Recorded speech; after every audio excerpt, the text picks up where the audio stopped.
Voici donc les notes de cours qui vont venir conclure la situation concernant l'aire d'un secteur. Donc, l'aire d'un secteur, on le sait, est proportionnelle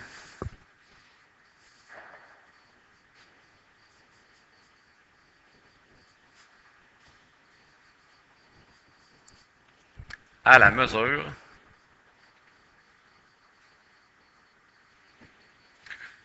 de l'angle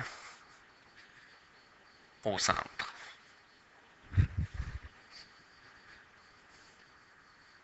C'est-à-dire qu'à partir du moment où on parle d'aire d'un secteur, on sait que l'aire du secteur est associée à l'aire du disque. Et comme c'est proportionnel, nous allons devoir effectuer un tableau. Le tableau vient grandement aider pour placer correctement chacune de nos unités.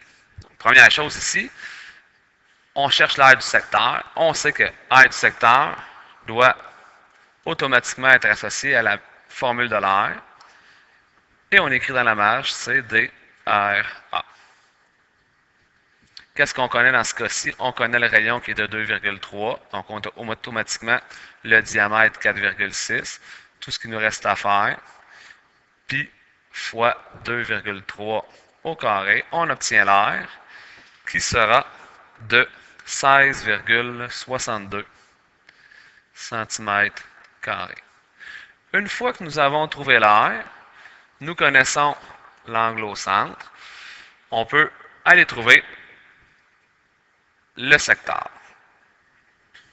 Donc, dans notre tableau, deuxième étape, les degrés, dans ce cas-ci, ce sont des centimètres carrés, le secteur et le disque.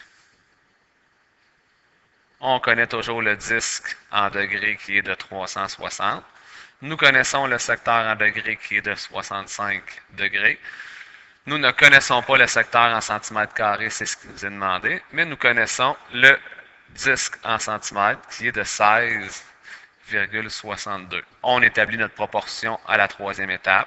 65 sur 360 est égal à combien sur 16,62?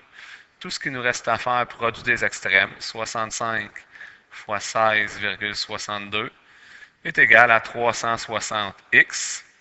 Et pour trouver la valeur du x, on divise par 360. On obtient le x qui est égal à 3 cm². C'est ce qui conclut le travail sur l'aire ainsi que l'aire du secteur.